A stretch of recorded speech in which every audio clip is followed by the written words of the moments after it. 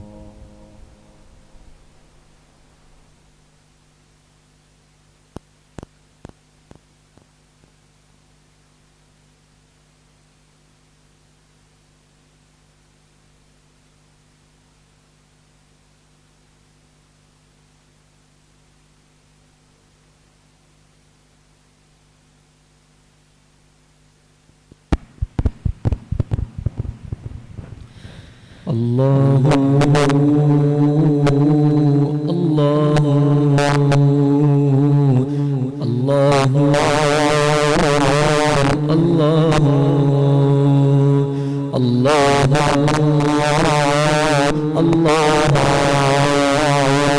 اللہ اللہ اللہ اللہ میں بوقت سحر ایک چمن میں گیا، ٹہنیوں پہ کھلے پھول تھے جا بجا۔ میں بوقت سحر ایک چمن میں گیا، ٹہنیوں پہ کھلے پھول تھے جا بجا۔ گل کے پتے سے میں نے سنی یہ صدا، پڑھ رہے تھے وہ شبنم سے کر کے وضو۔ اللہ اللہ اللہ اللہ اللہ اللہ۔ پوچھا طور سے میں نے کہ اے با وفا، کس کی برڈے تجلی سے تو جل گیا۔ پوچھا طور سے میں نے کہ اے با وفا، کس کی برڈے تجلی سے تو جل گیا۔ بولا بتلا کیا اس جلن کا مزہ، پھر اسی آگ کی ہے مجھے جستجو۔ اللہ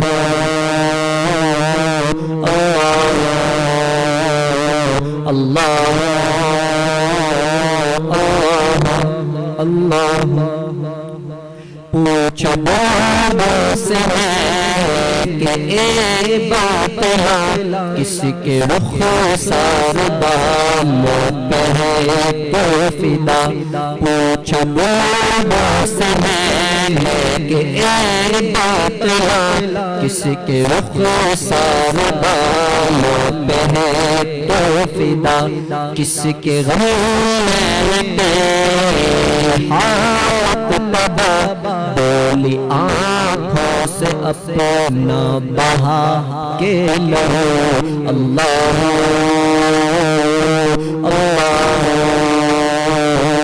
اللہ اللہ اللہ۔ یہ زمین جب نہ تھی، آسمان جب نہ تھا، کوئی یہاں جب نہ تھا، کوئی وہاں جب نہ تھا۔ یہ زمین جب نہ تھی، آسمان جب نہ تھا، کوئی یہاں جب نہ تھا، کوئی وہاں جب نہ تھا۔ پڑھ رہے تھے وہ سب مل کے روبرو۔ اللہ اللہ اللہ اللہ اللہ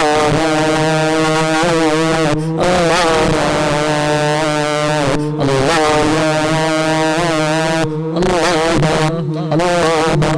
اللہ۔ تیرا خواب کے گناہگاروں تو ہے بحر کرم میں شرمسار تیرا خواب کے گناہگاروں تو ہے بحر کرم میں شرمسار میں شفاعت نبی کا طلبگار تو نے فرما دیا ہے کہ لا تقنطوا اللہ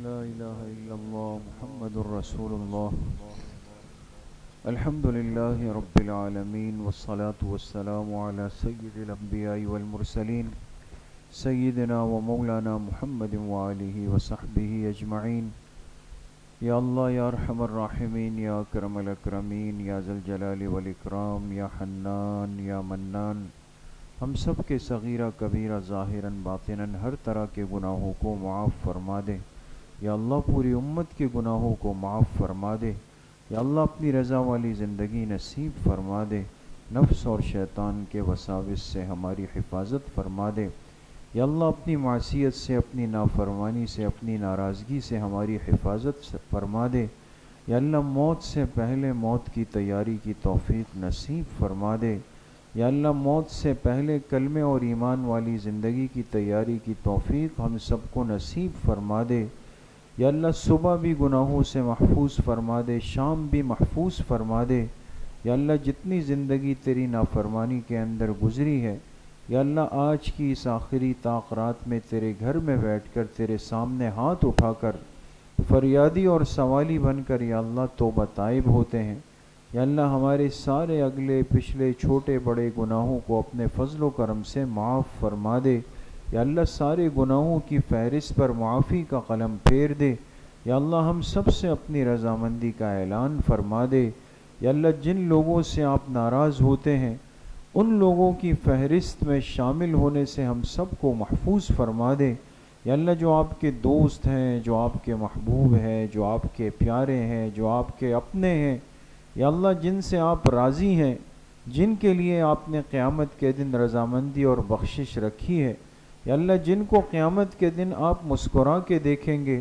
ان سے اپنی رضامندی کا اعلان فرمائیں گے یا اللہ ان بندوں کی فہرست میں ہمیں بھی شامل فرما دے یا اللہ محض اپنے فضل و کرم سے شامل فرما دے یا اللہ اس مبارک مہینے میں جتنی رحمتیں برکتیں سعادتیں آپ کی برستی ہیں یا اللہ یہ تو بالکل آخر ہے اختتام ہے اب تو سارا مجموعہ سارا خلاصہ امت کی طرف متوجہ ہے یا اللہ ہمیں بھی ان نعمتوں سے مالا مال فرما دے یا اللہ آنے والے کسی ساتھی کو بھی ہم میں سے محروم نہ فرما دے یا اللہ جتنے ساتھی اس وقت تیری مسجد کے اندر بیٹھے ہیں یا اللہ صرف تیرے نام کی تیری ذات کی محبت میں آئے ہیں یا اللہ تیرے دین کی باتوں کو سننے کے لیے آئے ہیں یا اللہ سب کے آنے کو قبول فرما دے یا اللہ جس طرح ہم نے رمضان میں مسجدوں کو آباد کیا آپ سے تعلق جوڑا دوستی قائم کی یا اللہ پوری زندگی مسجدوں سے تعلق و محبت نصیب فرما دے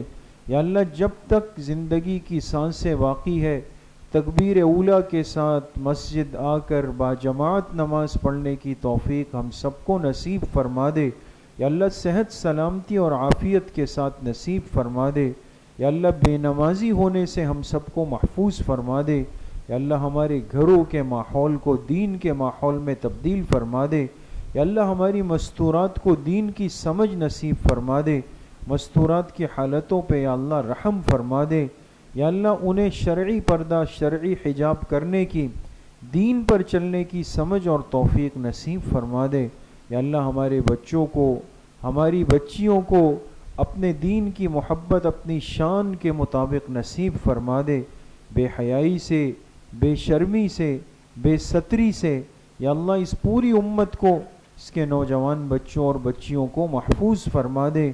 یا اللہ جو لوگ ہماری مستورات کے سروں سے دوپٹہ ہٹانا چاہتے ہیں، یا اللہ ان سے حجاب ختم کرنا چاہتے ہیں، یا اللہ جو ہماری ماؤں بہنوں بیٹیوں کی آنکھوں سے حیا کو ختم کرنا چاہتے ہیں، یا اللہ ایسے بد نصیبوں سے اس امت کو محفوظ فرما دے۔ یا اللہ ایسے بد نصیبوں سے ہماری ماؤں بہنوں بیٹیوں کو محفوظ فرما دے۔ یا اللہ شریعت کے مطابق زندگی گزارنے کی توفیق ہم سب کو نصیب فرما دے۔ یا اللہ جتنے روزے رکھے، جتنے اعمال کیے، یا اللہ یقیناً جو تیرے سامنے کرنے تھے اس کے بالکل مناسب نہیں، ہم نے اپنی حیثیت کے بقدر ٹوٹے پھوٹے اعمال کیے، آپ اپنی شان کے مطابق ان کو قبول فرما دے۔ یا اللہ سب پر مغفرت کا، بخشش کا، قبولیت کا فیصلہ مقرر فرما دے۔ یا اللہ جتنے بیمار گھروں میں ہیں، اسپتالوں میں ہیں، اس مجلس میں ہیں، ہماری مسجد کے جتنے بزرگ احباب نمازی بیمار ہیں، جن بیماریوں میں مبتلا ہے، یا اللہ سب کو صحت کاملہ عاجلہ مستمرہ نصیب فرما دے۔ ہمارے ابراہیم بھائی ہمارے پرانے ساتھی ہیں، ان کی اہلیہ محترمہ بیمار ہے، دعا فرمائے اللہ پاک ان کو صحت کاملہ عاجلہ نصیب فرما دے۔ ہمارے ایک اور معتکف ساتھی ہیں، ان کے بیٹے ہیں طلحہ، وہ کسی تکلیف اور مرض کے اندر ہے، دعا فرمائے اللہ پاک اس نوجوان کو صحت کاملہ عاجلہ نصیب فرما دے۔ ماں باپ کی تکلیف کو، پریشانی اور بوجھ کو یا اللہ اپنے فضل و کرم سے دور فرما دے۔ جن گھروں میں نوجوان بچے بچیاں رشتوں کے انتظار میں ہیں، یا اللہ بلا شبہ یہ ماں باپ کی ذمہ داری ہے، اپنا فضل فرما کے سب بچوں کو بچیوں کو جوڑ کے نیک صالح رشتے نصیب فرما دے۔ یا اللہ تمام پریشان حالوں کی پریشانی کو ختم فرما دے۔ ہمارے ایک طالب علم علی کے دادا بیمار ہے، دعا فرمائے اللہ ان کو صحت کاملہ عاجلہ نصیب فرما دے۔ یا اللہ برکتوں والی زندگی، برکتوں والا رزق، برکتوں والا علم، برکتوں والی صحت، برکتوں والی اولاد، برکتوں والی رہائش، برکتوں والی سواری، اور یا اللہ برکتوں والی زندگی ہم سب کو نصیب فرما دے۔ بے برکتی سے ہم سب کی حفاظت فرما دے۔ رزق حلال واسع اور وافر مقدار میں یا اللہ ہم سب کو نصیب فرما دے۔ یا اللہ مخلوق کی محتاجگی سے محفوظ کر کے صرف اور صرف اپنے در کی محتاجگی نصیب فرما دے۔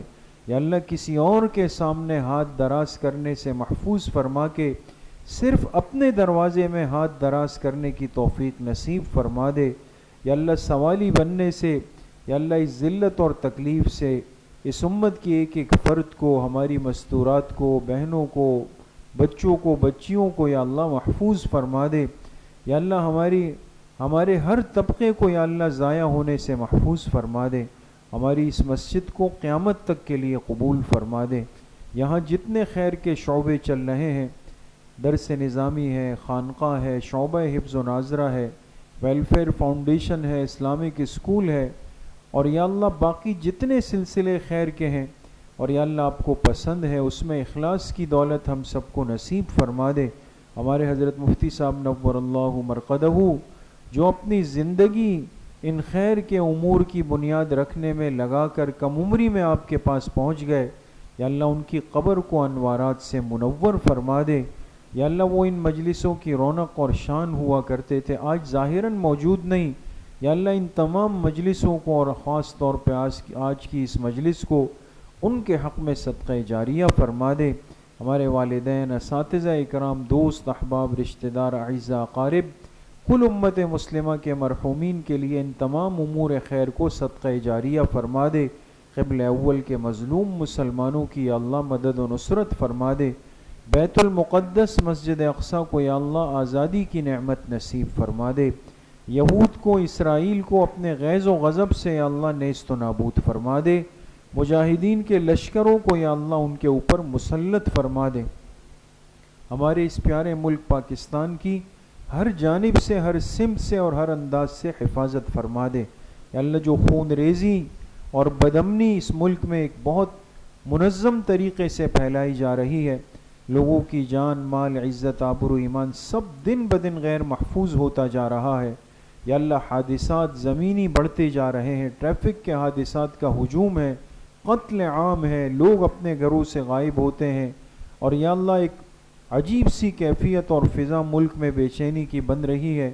یا اللہ یہ ملک آپ کے نام پہ بنا، یہ کلمے کے نام پہ بنا، دنیا کی پہلی اسلامی ایٹمی طاقت بنی، یا اللہ جو کافروں سے برداشت نہیں، یا اللہ اس ملک کی تا قیامت حفاظت فرما دے، یا اللہ ہر جانب سے حفاظت فرما دے، یہاں کے چپے چپے کو محفوظ فرما دے، ہمارے علماء کی، مساجد کی، مدارس کی، مکاتب کی، خانقاہوں کی، دعوت و تبلیغ کے محنتوں کی، ہمارے تاجروں کی، ہماری مارکیٹوں کی، ہمارے تعلیمی اداروں کی، یا اللہ ایک ایک جگہ کی ہر جانب سے یا اللہ حفاظت فرما دے، معتکفین کے اعتکاف کو یا اللہ قبول فرما لے، جن ساتھیوں نے معتکفین کی خدمت کی اور جس درجے میں کی، جس انداز سے کی، یا اللہ آپ سب سے واقف ہیں، جنہوں نے ان کے لیے دعائیں کی آپ ان سے بھی واقف ہیں، جو ان کو دیکھ کے خوش ہوئے آپ ان سے بھی واقف ہیں، یا اللہ سب کو اپنی شان کے مطابق دنیا آخرت کی خوشیاں نصیب فرما دے، معتکفین پر خرچ کرنے والوں کے رزق میں خوب برکتیں نصیب فرما دے، جن نوجوان ساتھیوں نے، جن طلبہ عزیز نے اور جن اساتذہ نے ان معتکفین کی اور مسجد کی پورے مہینے میں دل لگا کر خدمت کی، یا اللہ آپ سب کے ناموں سے واقف ہے، یا اللہ انہوں نے آپ کے گھر کا خیال رکھا، یا اللہ آپ ان کے گھروں کو آباد اور شاد فرما دے، یا اللہ ان سب کو ہر طرح کی بھرپور خوشیاں یا اللہ نصیب فرما دے، یا اللہ اس مسجد میں، مدرسے میں وسعت کے، کشادگی کے، بڑے ہونے کے اسباب یا اللہ غیب کے خزانوں سے نصیب فرما دے، یا اللہ ہر سال یہ دعا ہم آپ کی بارگاہ میں پیش کرتے ہیں، مفتی صاحب رحمۃ اللہ علیہ بھی پیش کرتے رہیں، یا اللہ فضل فرما کر تاکہ ہم آئندہ سال معتکفین کی بڑی تعداد کے ساتھ بیٹھ سکے، بہت سارے ساتھیوں کو واپس کرنا پڑتا ہے، دل کو تکلیف ہوتی ہے، یا اللہ فضل فرما کر ہماری اس مسجد میں وسعت کے اسباب غیب سے نصیب فرما دے، یا اللہ اور اس مسجد کو تا قیامت آباد اور شاد فرما دے، ہم سب کا خاتمہ بالایمان و بالخیر نصیب فرما دے، ہماری دعاؤں کو اپنے فضل و کرم سے، فضل و رحمت سے اپنی بارگاہ میں قبول و منظور فرما دے، وصلی اللہ وسلم علی نبینا محمد وعلی آلہ واصحابہ اجمعین، آمین آمین آمین۔